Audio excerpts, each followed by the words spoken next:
সন্দেহের ভিতরে আছে, তবে যদি থাকে আল্লাহ তার ঈমানি পাওয়ার আরো আল্লাহ বাড়িয়ে দেন। আর যদি আয়াতুল্লাহ খামিনি না থাকে আল্লাহ পাক তাকে উত্তম জাযা আল্লাহ দান করেন। বলুন আল্লাহুম্মা আমিন। ইরানের আয়াতুল্লাহ খামিনির কথা আমার হাফেজ সাহেব ভাই বলছিলেন, আখিরাত দিকে আমাদের সঙ্গে এক নয়। আকীদা ভিন্ন যাই হোক, কিন্তু মানুষটার মুখের দিকে তাকালে মায়া হয় না? হয় না? মায়া হয় না? আল্লাহু আকবার। আয়াতুল্লাহ আল খামিনি ওই একটা ছবি আমাকে একজন দেখাচ্ছে, উনি আরবিতে একটা ভাষণ দিচ্ছেন আর ঝরঝর ঝরঝর করে কাঁদছে। সত্যি আমি বললাম এই ফটোটা আমাকে আর হাত দেখা তোরা ওরে ওরে ওরে করতে থাক থাক ও রমজান মাসে কেউ কারোর করবে থাক থাক। আমার ভাইজানেরা, সোনা বালিকেরা, এই রমজানে যখন ইরান হামলা শুরু করেছে, ইরাক আর আমেরিকার ইসরায়েল আগে তো হামলা করেছে ইরানের উপরে, ঠিক কি না? আমার রাসূলুল্লাহ বদরের যুদ্ধ বলেছিলেন, এই আমার সাহাবীরা আমরা আগে আক্রমণ করব না, কেউ কাউকে আগে যখন আমাদের উপরে আক্রমণ করবে তারপর আমরা তার জবাব দেব। আমরা আক্রান্ত হলে আক্রমণ করব, তার আগে নয়। ঠিক আয়াতুল্লাহ আলী আল খামিনি উনি আগে অ্যাটাক করেছেন, তারপরে ওরা তো বলছে আমরা হোসাইনি বংশ, সুবহানাল্লাহ বলে, আলীর বংশ, আর পিছন দিকে তাকানোর মতো সময় নেই। জোরে বলুন সুবহানাল্লাহ। আরে ঈমান তো ওই রকম হওয়ার আগে, ঠিক কি না? ঈমান তো ওই রকম ঈমান হওয়ার আগে, শুধু দাড়ি টুপি দেখিয়ে ঈমান দেখালে হয় না। আমি মনে করি আমার মতো দাড়ি টুপিওয়ালার থেকেও অনেক যুবকের ঈমান আমার থেকে অনেক পাকা আছে। এই আশপাশের গ্রামের লোক বলে কাঁটাডাঙ্গার লোক ভালো না ভাই, তোরা দাও রাগ করি না। আমি কেন বলে ওরা বিরাট হিংস্র। ঠিক আছে, হ্যাঁ বলে বলে প্রত্যেক গ্রামে দা কোপা কুরুল টুরুল আছে। ঠিক আছে, হ্যাঁ আল্লাহু আকবার। এই কাঁটাডাঙ্গা তো কাউকে মারতে গেছে? হ্যাঁ আল্লাহু আকবার। এগুলো দরকার আছে, রেখে দেন, যখন ঈমানের লড়াই হবে তখন লাগবে না, লাগবে তখন দরকার আছে। আল্লাহ মাফ করেন। আমার সোনা বালিকেরা, এটা আমার ঈমান। আল্লাহ বাবা মুসলমানদেরকে জয় দেখাবে, ইরানকে আল্লাহ জয় করে দেবে। আয়াতুল্লাহ আলী আল খামিনি আছে কিনা দুনিয়ায় বলতে পারবো না, সন্দেহের ভিতরে আছে, তবে যদি থাকে আল্লাহ তার ঈমানি পাওয়ার আরো আল্লাহ বাড়িয়ে দেন। আর যদি আয়াতুল্লাহ আল খামিনি না থাকে আল্লাহ পাক তাকে উত্তম জাযা আল্লাহ দান করেন। বলুন আল্লাহুম্মা আমিন। জোরে বলেন আল্লাহুম্মা আমিন। ও 17 রমজান বদরের যুদ্ধ হয়েছিল। আল্লাহ নবী সাহাবীদের বলেছিলেন, ও আমার সাহাবীরা বাবারা শুনে রাখো, আমি রাসূলুল্লাহ আমার ভয় হচ্ছে একদিকে মামা আর একদিকে ভাগনা, একদিকে বাপ অপরদিকে বেটা, একদিকে চাচা অপরদিকে ভাইপো, বাবা কি হবে জানি না। সাহাবীরা বলেছিলেন, ইয়া রাসূলুল্লাহ, ইয়া হাবিবাল্লাহ, আপনি ভয় পাবেন না, আমরা মুসা নবীর উম্মতের মতো ফেলে রেখে পালিয়ে যাব না।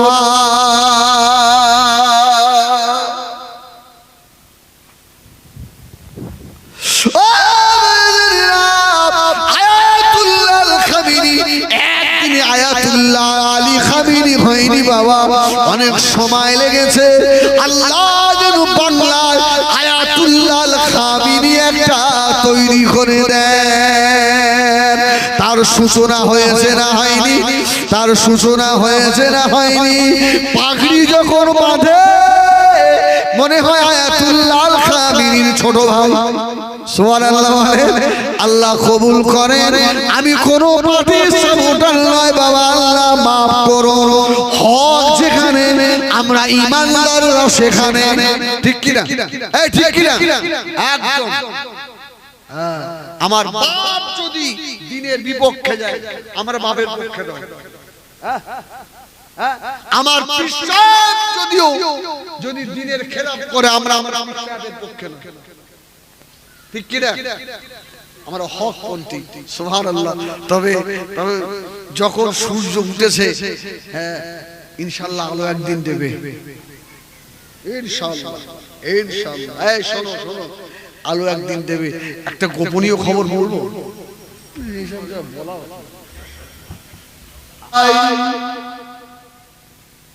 খেয়াল রাখবেন।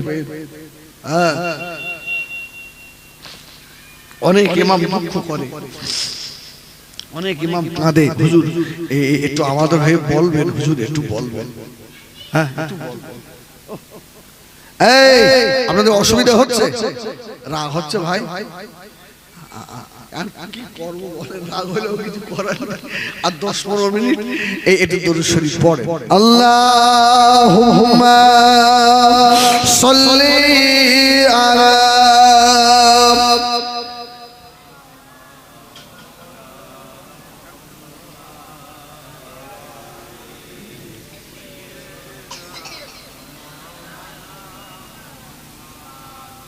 আমার দিনদার ইমানদার ভাইরা, এই জন্য বলবো আল্লাহ ওয়ালা হয়ে যান, নামাজি হয়ে যান বাবা। কাটাটা এলাকা সোনামারি খেরা, রমজান মাসে ওয়াদাবদ্ধ হন, ওয়াদা করুন 26-এর ইলেকশনে ভাই হয়ে ভাইয়ের মাথায় মারবো না। পারবেন? ওয়াদা করতে বসে আজকে পারবেন? বল হুজুর সব পারবো না। যার হয়ে যার বিরুদ্ধে যাকে মারতে গেলেন, সে কিন্তু আপনার জানাজায় দাঁড়াবে। আজকে তুমি সে ভাইটাকে মারলে, যার যেখানে ইচ্ছা ভোট দেবে, যেখানে ইচ্ছা ভোট দেবে, কি যার যাকে ভালো লাগে সেখানে দেবে। তাই বলে হ্যাঁ শয়তানদের উস্কানিতে পড়ে আমি আমার ভাইয়ের মাথায় মারবো, একদম ওয়াদা প্রতিজ্ঞাবদ্ধ হন, ভাই হয়ে ভাইকে মারবো না। কেন? আমি মারা গেলে ও আমার কাফন আনতে যাবে, আমার কবর খুঁড়ে দেবে, আমার পাশ কেটে দেবে, আমার মুখটা দেখে দুটা চোখের পানি ফেলবে আর বলবে ছোটবেলায় কত খেলা করেছি, চলে গেলি ভাই, তোর জানাজায় দাঁড়িয়ে তোর জন্য মাগফিরাতের দোয়া চাইবে। দুনিয়ায় বেঈমানদের হারাম খুদের উস্কানিতে পড়ে ঈমানদার হয়ে ঈমানদার ভাই মাথায় মেরো না, মেরো না। তোমার মারে যদিও মারা যায়, তোমার মারে যদিও মরে যায়, ও ছোট ছোট বাচ্চাগুলো বাবারা হয়ে যাবে, ওর ছোট ছোট মেয়েগুলো মাহারা বাবারা হবে, এতিম হয়ে দাদা করে ঘুরবে রে। কার কথা শুনে কার মাথায় মারবে শুনে রেখে দাও। ওর এতিম করতে গিয়ে, ওর বাচ্চাগুলো এতিম হতে গিয়ে আল্লাহ না জানি তোমার বাচ্চাগুলোকে কোন দিন এতিম করে দেয়। তখন ভালো লাগবে।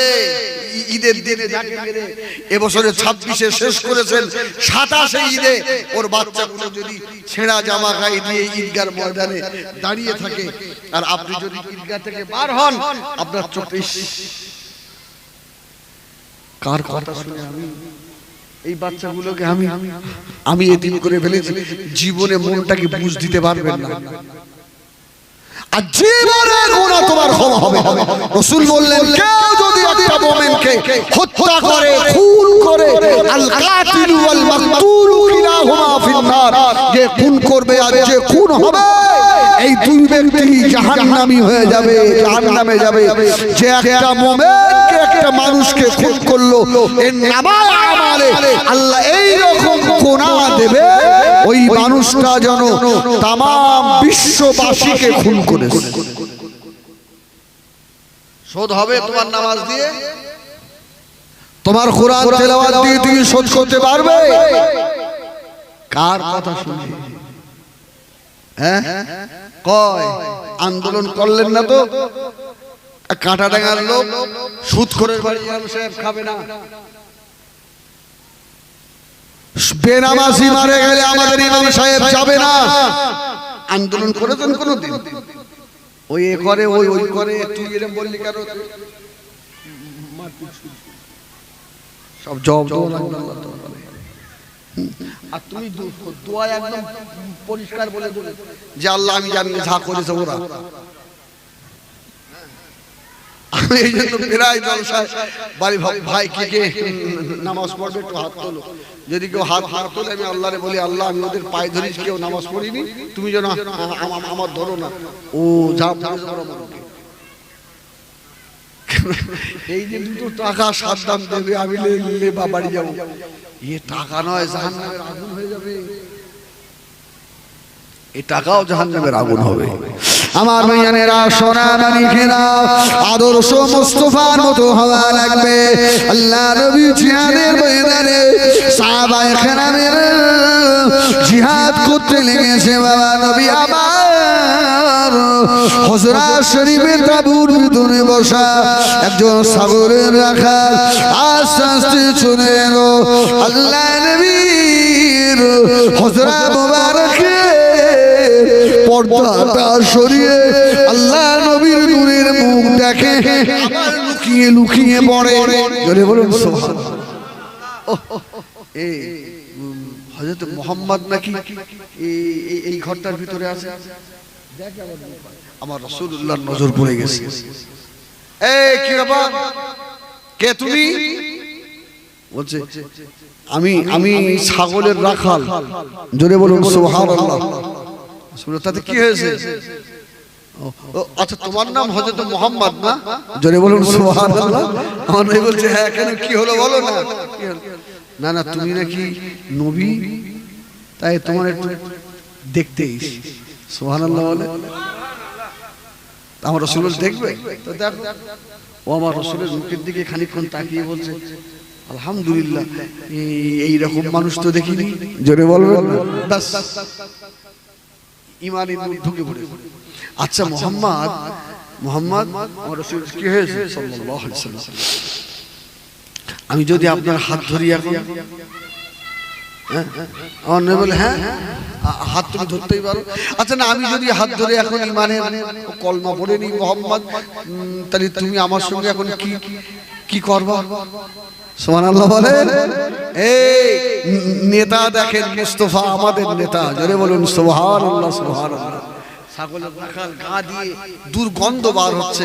আমার রাসূল বলল তুমি যদি এখন আশহাদু আল্লা ইলাহা ইল্লাল্লাহ ওয়া আশহাদু আন্নাকা মুহাম্মাদার রাসূলুল্লাহ এই কলমা যদি পড়ে নাও, আমি আমিনার বেটা বলছি তোমাকে বুকের সঙ্গে জড়িয়ে ধরব। জোরে বলবেন না সুবহানাল্লাহ। রাখালটা বলছে আল্লাহু আকবার, কেউ পাত্তা দেয় না আমার, আমি ছাগল চড়াই তাই কেউ দাম দেয় না, আমার যে মুনিব সেও আমাকে দাম দেয় না, আর যে মানুষটার গা দিয়ে মিশকে আম্বারের খুশবু আসছে, মুহাম্মদ এত ভালো আমাকে জড়িয়ে ধরবে। জোরে বলুন না সুবহানাল্লাহ। এই যার কথা শুনে মাথায় বাঁশ মেরেছো, যারা লোকের জুন খেটে খাও, তোমাদের নেতারা আসলে একজনকে বলবো স্যার একটু হাতে হাত দেবে, শালা কার জন্য যাচ্ছে? হ্যাঁ মুখি মার লাথি, নিজের কাজ কর। হ্যাঁ ভাইরে মারলি তুই? ছি ছি ছি ছি। গ্রামে যদি কোনো নেতা মিটিং করতে আসে,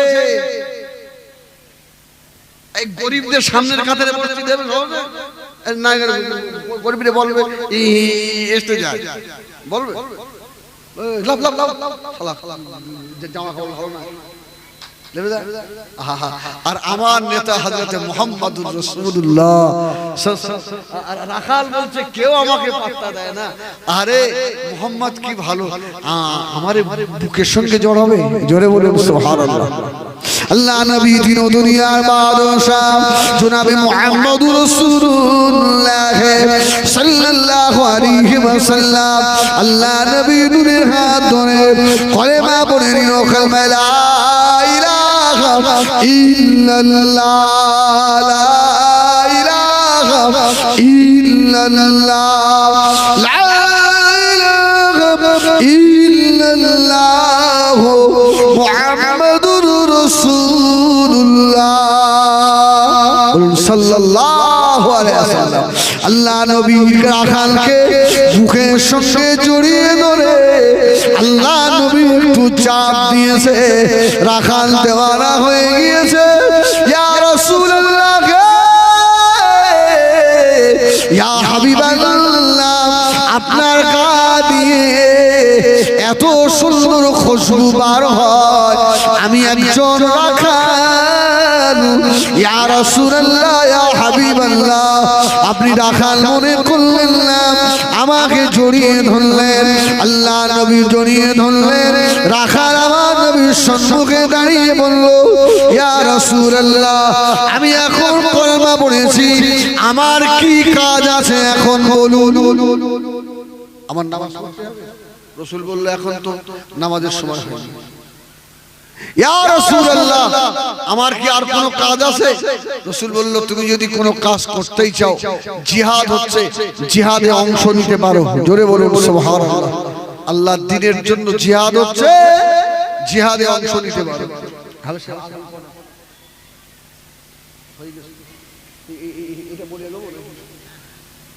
আল্লাহ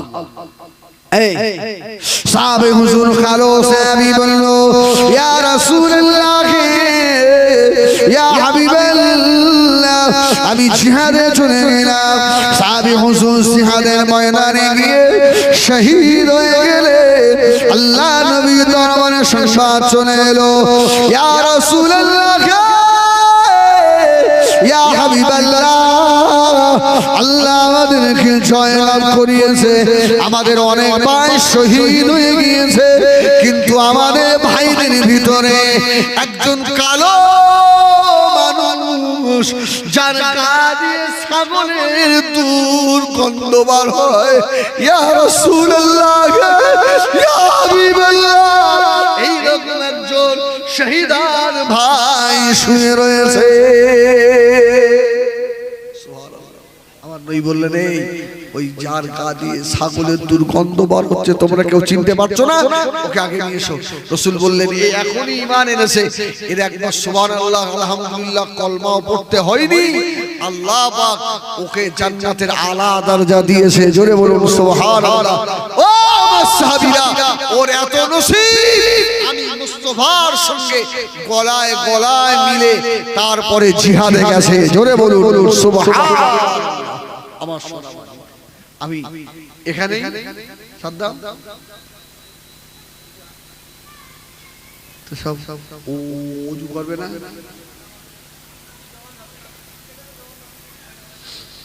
তো সেই জামাতে তো একটু ফাঁকি মারতে দিবি না?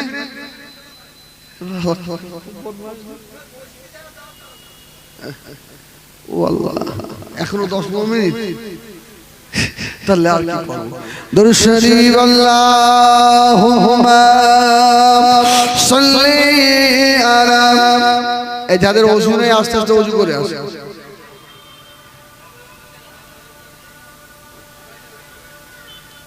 সাদ্দাম